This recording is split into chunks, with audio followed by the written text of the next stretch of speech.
Call नहीं attend कर रही है। फौरन जाके ढूंढो उसे। एलिफ जब तक मिल ना जाए वापस ना आना। अब खड़े क्यों हो, जाओ यहां से।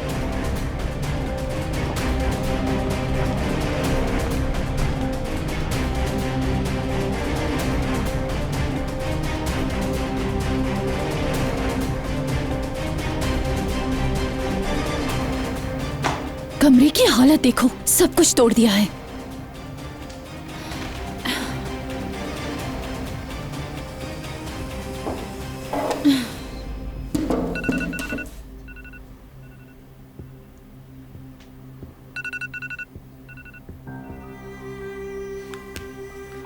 हेलो गोरल, मेरी बात गौर से सुनो तुम। अब हमें एक काम करना है। ठीक है, समझ गई मैं अभी निकल रही हूँ। तुम यहाँ क्या कर रही हो? किससे बात कर रही थी? किसी से नहीं। मेरी बात सुनो गोनल, अगर तुम कुछ करने जा रही हो तो। अम्मी, जब से ये सब शुरू हुआ है आप मुसलसल मुझे रोक रही हैं। रुक जाओ गोनल, मत करो गोनल, चुप हो जाओ गोनल, मत रो गोनल। अब आप मेरी किसी चीज में नहीं बोलेंगी और ना ही मैं ऐसा होने दूंगी। तुम कहना क्या चाहती हो? मेरे रास्ते में मत आए। अगर आप दादी जान भी मेरे रास्ते में आई तो मैं उनकी भी नहीं सुनूंगी।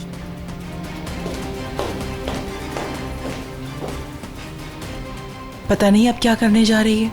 इस कमरे की हालत तो देखो। अस्मा,